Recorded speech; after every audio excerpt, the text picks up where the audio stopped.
চিঠিটা আমায় আপনাদের মতন দু একজন সাংবাদিক বন্ধু আমায় পাঠিয়েছে। আমি অত্যন্ত সংযতভাবে আমি যে বক্তব্য রেখেছি সেই বক্তব্যে এখনো অনড়। ওখানে দেখবেন আমি কোথাও সিপিএমকে পেটাবো, বিজেপিকে পেটাবো, অন্য দলের কোনো রাজনৈতিক দলকে পেটাবো এরকম কোনো কথা আমি বলিনি এবং আগামী দিন বলতেও চাই না, কারণ এই সংস্কৃতিতে আমরা বিশ্বাস করি না। আমি কি বলেছি বক্তব্যটা পুরোটা শুনবেন। শুধুমাত্র পোস্টার দেখে সিনেমার বিচার করা উচিত না। আপনারা যথেষ্ট অভিজ্ঞ, আপনারা পুরো বক্তব্য দেখে শুনে তারপর বিচার করবেন। আমি বলেছি যে বিগত দিনে রাজ্যের মাননীয় মুখ্যমন্ত্রীকে হাজরার মোড়ে যখন মারা হয়েছিল তখন ডান্ডা দিয়ে পেটানো হয়েছিল, মাথায় বাড়ি দেওয়া হয়েছিল। আমি বলেছি যখন দিল্লিতে আমাদের রাজ্যের সাংসদদের আক্রমণ করা হয়েছিল তখন ডান্ডা দিয়ে তাদের ওপরে আক্রমণ করা হয়েছিল। ঝান্ডাগুলো ছোট ছিল, ডান্ডাগুলো বড় ছিল। আমি বলেছি মাননীয় বিজেপির তৎকালীন সভাপতি শ্রদ্ধেয় দিলীপ ঘোষ মহাশয়, তিনি একটা ভিডিও বাইটে তিনি কোনো চ্যানেলে, আপনাদের চ্যানেলেই দেখেছি, তিনি বলেছেন সবাই খেটো বাস রাখবেন, এরকম বিধান দিচ্ছেন তার যারা সমর্থক তাদের। কি করবেন? এই যে সিপিএম ডান্ডায় বিশ্বাস করে, এই যে বিজেপির সভাপতি ডান্ডার কথা বলছে, কি করবেন? আমাদের মারবেন তো? বিরোধী দলকে আক্রমণ করবেন তো? বিরোধী দলকে মারবেন তো? আর কত মারবেন? আমাদের তো মারতে মারতে সিপিএম একসময় পিটিয়েছে, আগামী দিন বিজেপি বলছে তারা আসলে তারা পেটাবে।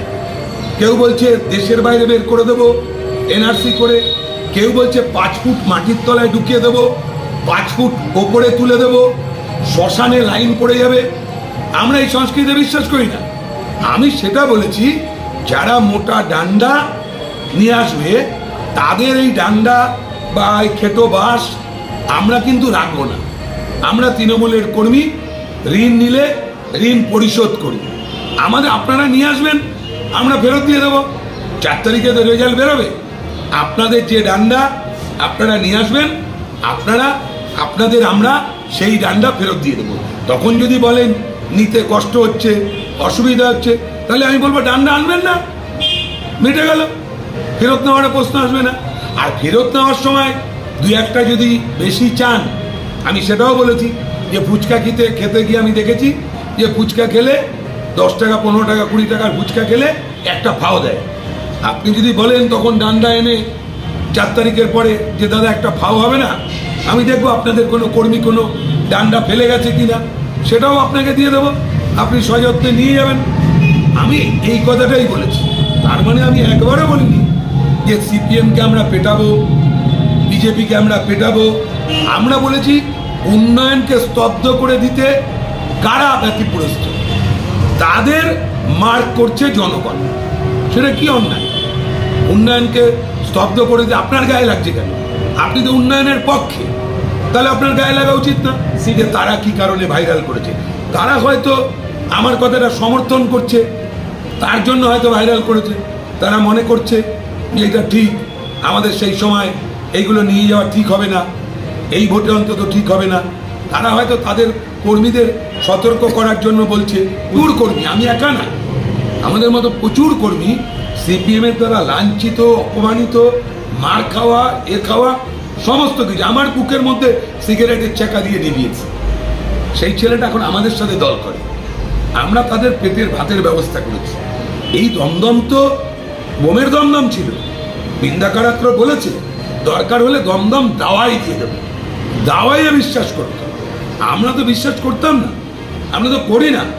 আমাদের বিধায়ক বলছে বইয়ের দমদম করতে চাই, বুলেটের দমদম চাই না, বারুদের দমদম চাই না। বুলেটের দমদম না, বারুদের দমদম, বারুদের দমদম না, বি ফর বুকের দমদম, অর্থাৎ বইয়ের দমদম, সাংস্কৃতিক দমদম।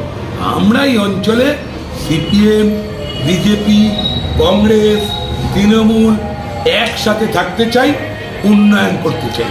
ভোটের সময় রাজনৈতিক দল তাদের ভোট দেবে, কিন্তু উন্নয়নের বিরুদ্ধে দেবে, তার জন্য ডান্ডা নিয়ে আসতে হবে, তার জন্য খেটো পাস নিয়ে আসতে হবে।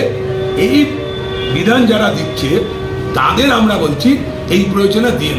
ভয় টার্গেট, আমি একটা সামান্য কর্মী, একটা ছোট গলির কর্মী, আমার মতো কর্মীকে টার্গেট করবে এরকম কোনো আমার মনে হয় না। আর ভয় আমি পাই না। ভয় যদি পেতাম তাহলে 98 সাল থেকে, তার আগের থেকে কংগ্রেস এবং পরবর্তী ক্ষেত্রে একেবারে তৃণমূলের জন্ম লগ্ন থেকে তৃণমূল কংগ্রেস করতাম না। তখন 5টা লোক ছিল না তৃণমূল কংগ্রেসের পতাকা তোলা। আমার তো রবীন্দ্রনাথের কবিতা মনে পড়ে যে কাল ছিল ডাল খালি, আজ ফুলে গেল ভরে, বল দেখি তুই মালি হয় সে কেমন করে। কদিন আগে 25শে বৈশাখ গেল, আমার রবীন্দ্রনাথের কবিতা মনে পড়ছে যে আজকে প্রচুর তৃণমূলের সমর্থক, কিন্তু সেই দিন যখন ডাল একেবারে খালি ছিল তখন এই আমাদের মতন সেই পুরনো কয়েকজন কর্মী তারা কিন্তু জীবনের রিস্ক নিয়ে এই দলটা সমর্থন করেছে। আজকে হয়তো তারা অনেকেই নেই, অনেকেই হয়তো দলের থেকে চলে গেছে বা দলে থাকছে না, বা বিভিন্ন কারণে তাদের বসে যেতে হচ্ছে, সেটা আলাদা কথা, কিন্তু ভয় একদম পাই না। দাদা আরেকটা কৌতূহল হচ্ছে, দেবাশিস ব্যানার্জি নির্দল হয়ে দাঁড়িয়েছে, কিন্তু দেবাশিস ব্যানার্জিকে এই যে উন্নয়ন যে কাজগুলো করছে এলাকা ভিত্তিক, একটা বিভিন্ন রকম কালচারাল প্রোগ্রাম তো সব কিছু, এটা কি তাকে কি একটা মানে কোণঠাসা করার একটা কি প্রয়াস বলে মনে করেন? না না না, সেরকমও কিছু না। দেখুন, ভালো কাজ করতে গেলে 100টা লোকের মধ্যে 90টা 98টা লোক যেমন আপনার পক্ষে থাকবে, দুটো একটা লোকের চিরকাল এটা মনে হবে যে আরেকটু ভালো হলে হতো না, এইটা মনে হয়। মানে একটা কথা আছে, those who want to please everybody can please nobody. আপনি যদি মনে করেন 100% লোককে সন্তুষ্ট করবেন, সম্ভব না। আপনি 90-95% লোককে সন্তুষ্ট করতে পারবেন, কিন্তু সবাইকে সন্তুষ্ট করা কারোর পক্ষে সম্ভব না। আমি জানি না যে কে পেরেছে, এরকম কোনো মানুষের খবর আমার কাছে নেই।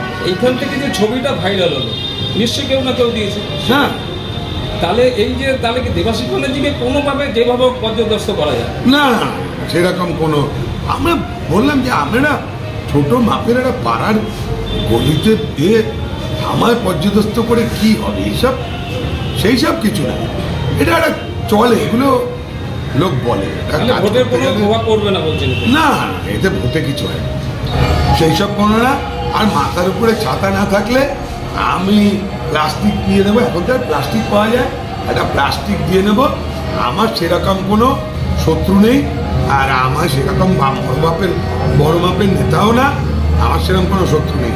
আমার বলে বাড়িতে যে বৃষ্টিতে ভিজবি না, ঠান্ডা লাগবে, জ্বর পর হতে পারে, আমি একটা প্লাস্টিক দিয়ে নেবো, ছাতা নেই, তাতে কি আছে।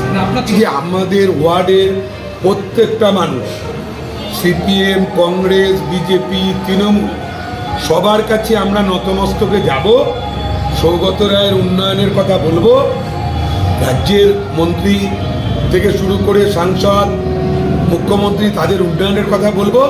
আমি 5 বছর 7 বছরে কি কাজ করতে পেরেছি সেই কথা বলবো, তাতে তারা নিশ্চয়ই সমর্থন করবে। তারা সৌগত রায়কে আমাদের ওয়ার্ডে ভালো ভোটে জেতাবে। এই লোককে বলবো যে সবাই যাতে একসাথে মিলেমিশে থাকতে পারে, ভোটের সময় থেকে শুরু করে আগামী 5 বছরে যাতে আমরা যেরকম শান্তিতে ছিলাম সবাই মিলে একসাথে, আমরা যেন সেইভাবেই থাকতে পারি। আমাদের মধ্যে যেন ভেদাভেদ না আসে, আমাদের মধ্যে আত্মার সম্পর্ক যেন আরও দৃঢ় হয়। দেখতে থাকুন, সঙ্গে থাকুন বেঙ্গল নিউজ টিভি।